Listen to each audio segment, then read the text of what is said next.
The number one reason hiatal hernia surgeries fail and what you can do to avoid it. Making the decision to have surgery is a major decision, and you definitely don't want to fall into the category of a failed surgery. So, per the research, per surgeons, these are the top 5 reasons it fails. You have constipation, you have gas, bloating, burping, you have bad bacteria in your gut, you're obese, and you have food sensitivities. Now, that's just 5 items, but you can summarize it from the viewpoint that surgeries fail when pressure wins and healing fails, meaning that when pressure builds up, it's putting a lot of stress. Well, that's really what caused the hiatal hernia in the first place, right? Is that, well, I shouldn't say right, maybe you don't know that, but when it's the pressure of what's placed upon the stomach, pushing it upwards, that makes that opening widen, hence you're getting the hiatal hernia. So when the surgeon goes in and tries to wraps your stomach around your esophagus and tightens everything up, what I've heard time and time again from people who have had failed surgeries is the surgeon is lamenting, there's so much pressure, it pushed open my good work, it's like it's all the patient's fault. And not fault blame, but fault what the body's doing. Yeah, it's true. So if you've made your mind up to have surgery, then the things you need to do are handle these issues. Now, sometimes people go into surgery and they get the idea, well, this is it.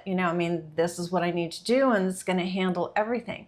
These surgeries do fail a good portion of the time, and within years. Now we're talking 7 to 10 years, and that might sound so far out that you go, I don't care. What's 7 to 10 years? But maybe you look back at what 7 years ago was, and you go, oh, that really wasn't that long ago. Okay, and it's not like, oh, I'll just have another surgery, like I'll get another pair of shoes. It's a major thing to do, and with each surgery, there's more risk. Things can happen. So we don't want to go into it lightly, but if we do have to go into it, we want to make sure we've done everything to protect against failure. So symptoms such as acid reflux and dysphagia, meaning you're having trouble swallowing, and bloat and heartburn, and the fact that you can't burp, which can get very uncomfortable if gas has built up.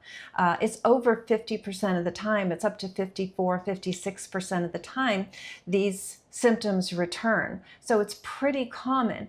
But what they have at their root cause, and that's what I'm all about, is getting to the root cause, is this pressure.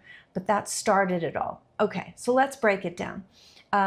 You have constipation. You have gas, burping, bloating, you have obesity. Now, obesity unto itself is a constant pressure. Gas might come and go, the buildup, and then you have your belching.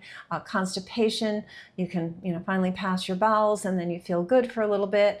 But obesity never goes away until you lose weight, of course. But the obesity is giving that, it's constant pressure. It doesn't go up and down. And so that's why it's the big stumbling block for successful hiatal hernia surgery.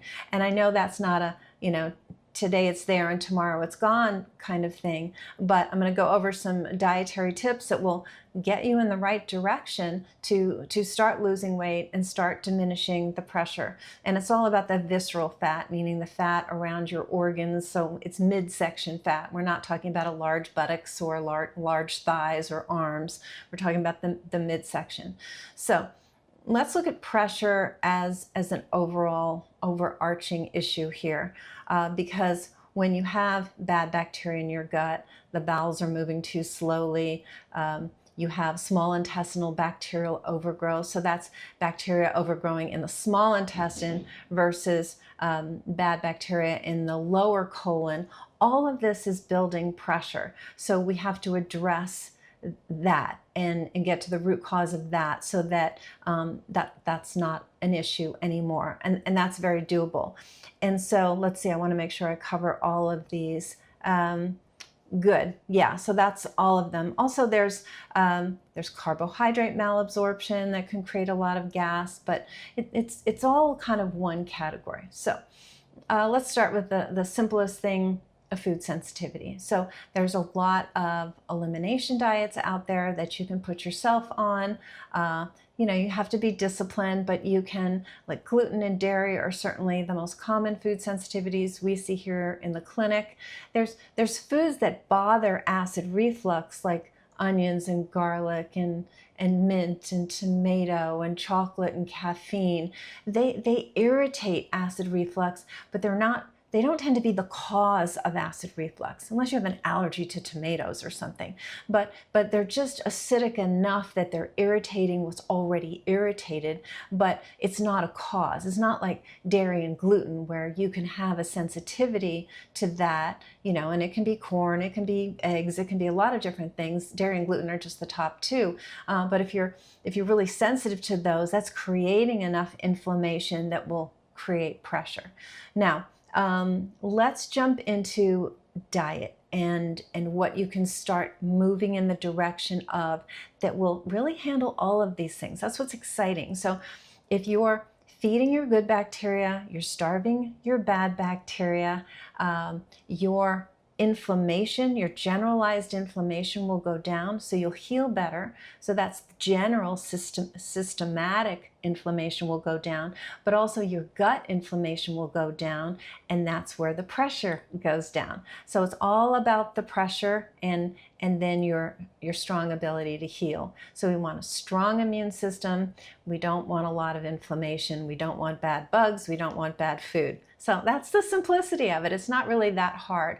And then I want to make a sort of ask you a question and see what you think when it comes to all of this. And that's based on my close to 40 years of experience, my and my team experience. So fiber is something, soluble fiber is something that we tend to be very deficient in this country. So look up all the foods with soluble fiber like chia and flax, and think of a way to get those in your diet. I do have a cracker recipe that's very, very easy that several of you have asked me for, and I'm more than happy to share. It's very easy. It's loaded with soluble fiber and kind of fun. You just make it at home. Water. A lot of us are dehydrated, so things are not moving as well as they should. Bowels, toxins are not moving out of your system because you're just not consuming enough water. So half your body weight in purified water, that's a must. Mostly between meals is how I prefer. Okay, movement. We're also very sedentary in this country, and at the very least, I'd love you to do more, but at the very least, after every meal, take a 10-minute, 15-minute stroll. Because right after meals, you're not going to like pound the pavement running. You don't want that. That's too much. But just that movement of your body will help food move through your system, so less constipation. Also allows your cleansing aspect of your body to get rid of bad guys, preserve good guys, etc. Okay, then there's sleep and stress level, and there's a lot to be said about that, but tying into your vagus nerve. So your vagus nerve is very key here with hiatal hernia, acid reflux, overall gut function, because the vagus nerve is a cranial nerve. It comes out of your brain. But it travels to your entire digestive tract, including your heart, including your diaphragm, which is why people with hiatal hernia can get short of breath and they can have heart palpitations. So keeping the vagus nerve happy has a lot to do with getting enough sleep and also reducing your stress level. We teach patients a lot of different exercises for the vagus nerve. You can look those up. Also box breathing, look that up, how to do that, because it shifts you from the sympathetic, that fight or flight nervous system, which means low tone of the vagus and not very good bowel function. You want to shift over into your parasympathetic nervous system, which is your rest, digest, and relax part of your nervous system. So the more you can get the better sleep, get yourself out of fight or flight through addressing your vagus nerve. Now, doing these dietary changes and lifestyle changes, they're going to help as well. It all works together, but you might heavily be in the category of low vagal tone, it's called. It's just like an untoned muscle. You know, you want it toned, you want it functioning well and helping out how your gut works, how your stress levels work. So look all of those up. If you need more help, just let me know. Then coming to diet, so we want to get enough protein. Protein is very important for healing. You want high quality protein, not the highest fat protein, because saturated fat tends to lead toward weight gain. So we just want your regular cut of healthy meats, and and there's chicken and there's fish and there's, get a nice variety, and you don't have to avoid red meat altogether. The very high fat, you don't want a ribeye every single night. You want moderately lean to moderate fat meat, and just watch that your saturated fat is not going above 20% of your fat intake, because as soon as the saturated fat really starts rising, then we start holding on to the belly fat, and that's going to be exactly the wrong thing we want to do. Another thing is getting enough polyphenols. So polyphenols are found in plants. They're high in green tea. They're high in my favorite fruit, blueberries, but also almonds and walnuts. Again, you can look up foods high in those. Greens like arugula and asparagus, Brussels sprouts. So these are high in polyphenols that are really helpful for reducing visceral fat, reducing the belly fat, because that's really, really important. And I have a viewpoint that when it comes to, a lot of times it's about this denial, and it's like, well, what I can't have, and I can't have, and I can't have, and you start getting depressed about all the can't haves, So instead, think about what you're gonna eat. What am I going to put in my diet each meal? What am I shooting for? And I'm gonna make sure I have this, and I'm gonna get those blueberries, and they're not fresh. Okay, so I'll get frozen and I'll put it in a smoothie, and just all the things you're gonna put in. And then you start just, even without thinking about it, pushing away my next topic, which is the ultra processed food and the high sugar foods and alcohol and emulsifiers, all the crap, if you don't mind me saying so, in the bad food. So you're just kind of moving them aside by putting in all the good stuff. There's not enough time in the day to eat the bad stuff. If you really are mindfully building your meals each and every meal. So a new way to think about it, so you don't feel so deprived. Okay, so then testing. So this is getting into some help, but I would be remiss if I didn't mention that, because we're trying to make sure we have successful surgery. So this is important. Having a test of your microbiome, a test for any toxins. If you have heavy toxins in your system, you're going to be like mold, heavy metal. Mold is a big one these days. But if you have a high toxic burden, you're not going to heal well. You're going to have a lot of inflammation. You're going to have a lot of intra-abdominal pressure. Because remember, 70% of your immune system is housed in your gut. And if it's an inflamed immune system, you're going to have a lot of pressure. Remember, it's all about the pressure, and we've got to heal. Those are like the two things to focus on. Okay, so here's the point. I really want your opinion about this, because what we see here at the clinic, now this is not saying that you absolutely need surgery and you have a large hiatal hernia and there's just no doubt about it and you're going to go forward with that. It's totally fine. What I'm talking about are these small to medium sliding hiatal hernias. What we see here at the clinic is everything I've just gone over. They are the root causes of why the whole thing came about. And they are what we address here to take that pressure down, and then symptoms completely alleviate with our patients that, of course, do well in the program, which is 85%. So my thought that I want you to ponder is, if you do all this first, if you have a small sliding hiatal hernia, medium sliding hiatal hernia, 95% of them are sliding, that's why I keep saying that word. If that's what you've got, you might not even need surgery. Just something to think about. That's what we see here.